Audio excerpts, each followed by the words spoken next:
This Earth Day, I'm proud to say, science is back.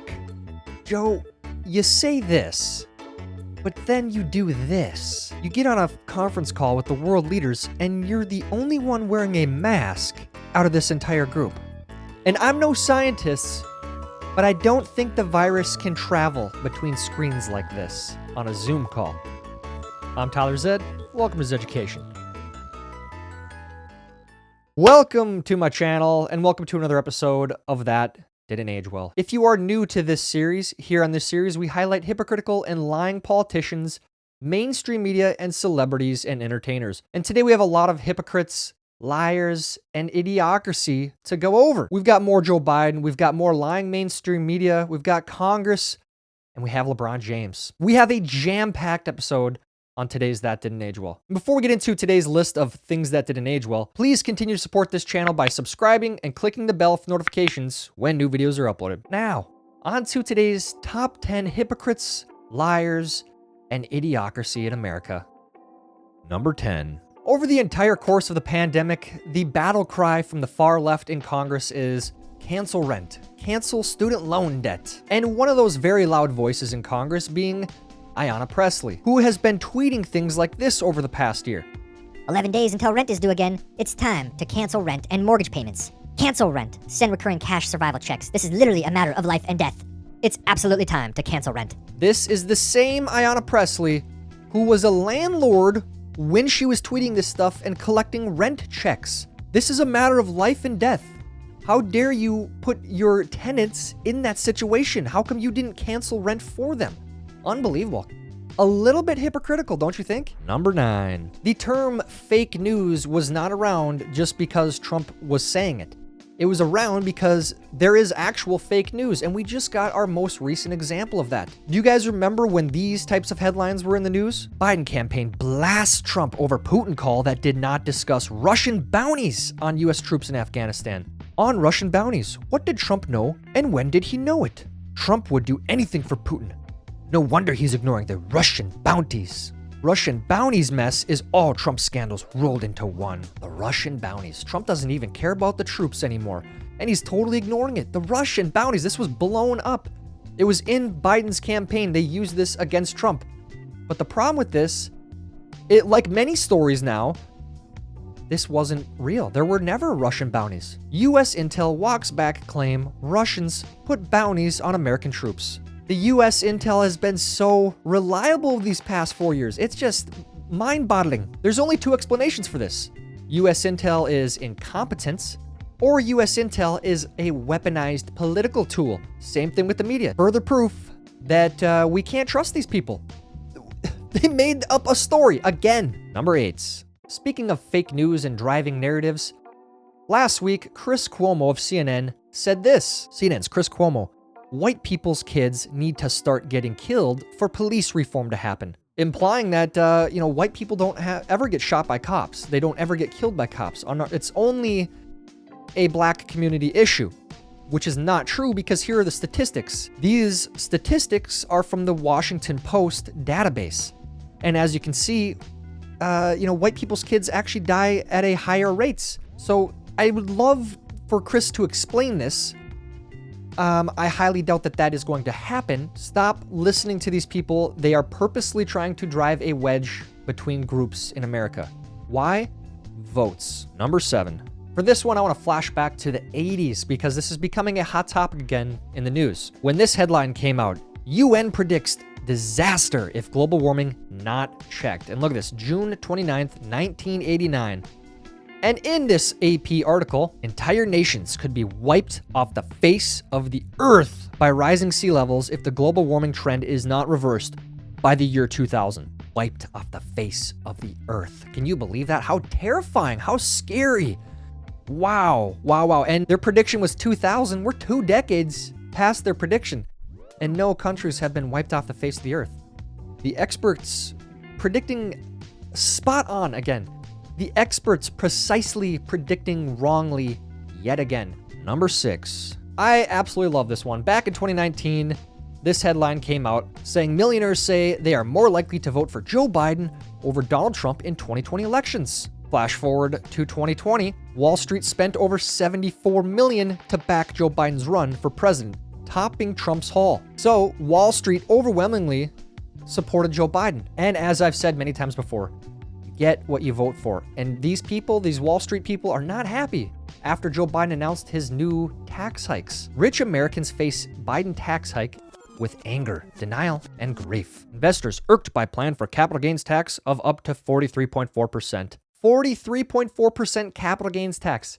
By the way, they're pushing this as a rich tax. This isn't just a rich tax. Everyone suffers because of this. As I've said many times, you get what you vote for. That's what happens. Number 5. Number 5, we go to a Republican. We go to former President George Bush when he said this recently. George W. Bush said he's troubled by the capacity of people to spread all kind of untruth. George Bush said this. The same guy who was touting stuff like this under his presidency. Weapons of mass destruction, chemical weapons, weapons of mass destruction.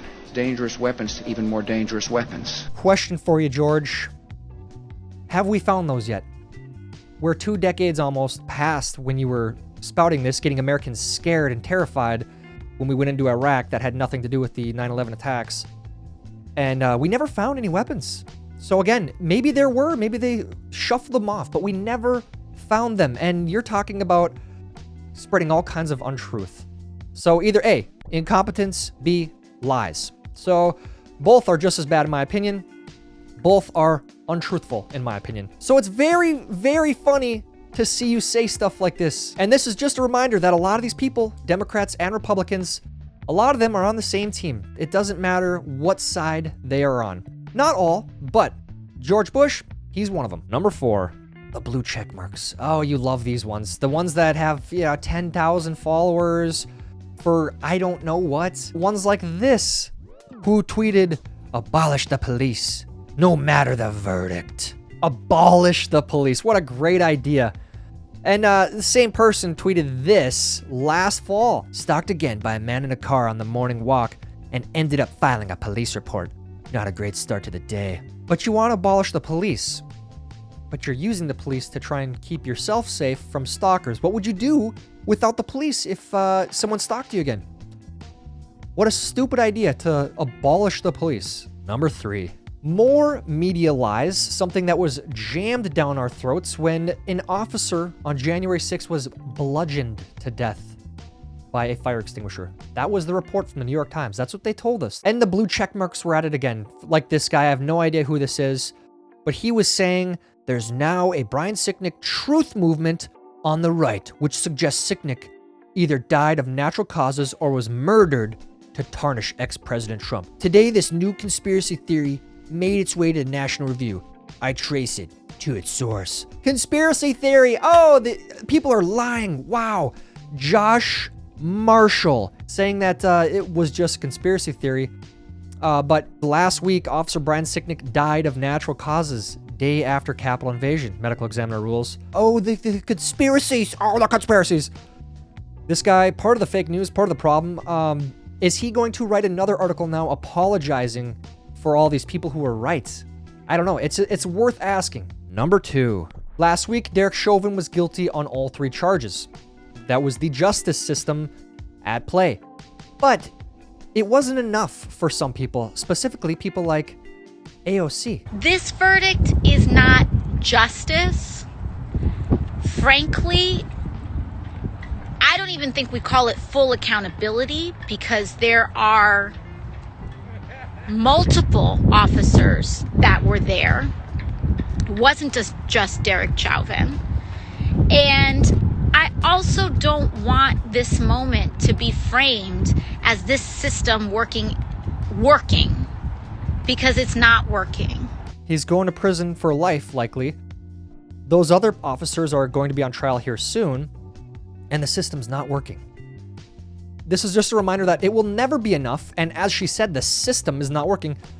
The whole goal of the extreme far left like this is to dismantle the entire system. Dismantle the United States. I mean, she's saying it out loud. The blind leading the blind. This is one of the problems in our system. The most ignorance getting into power. This is proof of that. So we do have problems in our system, I agree. You're proof of that. Number 1. And on to number 1. Speaking of ignorance, speaking of abuse of power, and speaking of the blind leading the blind, we have LeBron James, who is an amazing athlete. He has, again, one of the biggest platforms in the world, and he uses that platform to try and push justice, to try and push these narratives. Right after the Chauvin case, as you guys probably already know, there was another cop who shot a girl who was trying to stab another girl. And immediately after, LeBron James tweeted this: "You're next. Accountability." Without any of the details. And then, as you guys might have seen, the body cam footage shows the girl trying to kill the other girl. And this guy saved the other girl. I mean, it's pretty hard to refute that. It's on tape. And LeBron used his platform to dox this guy without any of the facts. And first I want to point out, LeBron is very anti-cop, and which is hilarious because here he is surrounded by cops pretty much every day of his life. But I also want to point out that LeBron has this platform and he continually spreads misinformation and continually abuses his platform. And I just want to highlight an example of why LeBron is very ignorant and doesn't really know what he's talking about. We have a lot of proof of that, and why he should stop spreading this misinformation until he actually knows and gets the facts. LeBron consistently pushes this message of education, getting educated, showing pictures of himself reading books, and he was asked about reading one of these books one time about Malcolm X, and this is how he responded. So you're holding the autobiography of Malcolm X along with Alex Haley. I don't know how far you are into the book, but what's your biggest takeaway so far? I kind of just started a couple days ago. But I've read and a lot of notes over the years. This is my first time actually reading this from start to finish. But just a very smart man, very, very, very smart man. And basically, his words in the '60s and what was going on is actually what's going on today still. Him understanding how powerful the can be. He used that word a lot. How powerful we are, but we have to unite, and we have to be together. We have to stand strong because there's always going to be obstacles. There's always going to be things that's going to be thrown at us where they try to weaken us. They try to make us feel like we're not kings and queens. And it's going to come from all, different races and different shapes and sizes and things of that nature. Just a very powerful-minded gentleman. And it's unbelievable to kind of read something that's coming directly from him. Just hate. Wish I had an opportunity to meet him. Obviously, we know what the situation that happened along. Not only him, but Dr. Martin Luther King, some of the greats that's ever walked this face of the earth, not only just here in America, but in this face of the earth. So it's a pretty interesting book so far. Did you read that book though, LeBron? Or is this all a show? Because in that book, I want to know if you got to the part where it says this: the white liberal is the worst enemy to America and the worst enemy to the black man. That's from that book. And you clearly miss this part.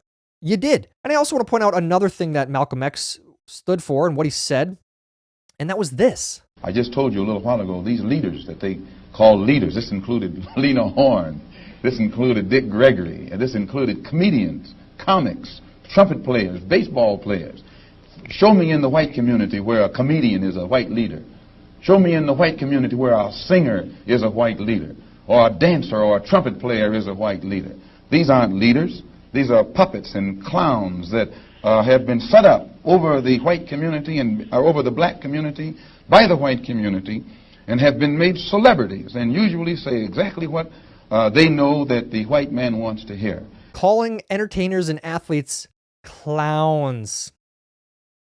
Do you know what you're talking about, LeBron? You're spouting this Malcolm X book, but you haven't even read it, it seems. He's calling you a clown. His words, not mine. What do you think about all these athletes, entertainers, and leaders in our Congress and the mainstream media who have continually pushed these lies and repeatedly been wrong over and over and over again. We have all these people talking about accountability when they repeatedly aren't held accountable. How do we hold them accountable? Let me know down in the comments. While you're down there, please like this video. Please help me get it recommended to others. That's it for today's video. Until next time, I'm Tyler Zed, and this is Education.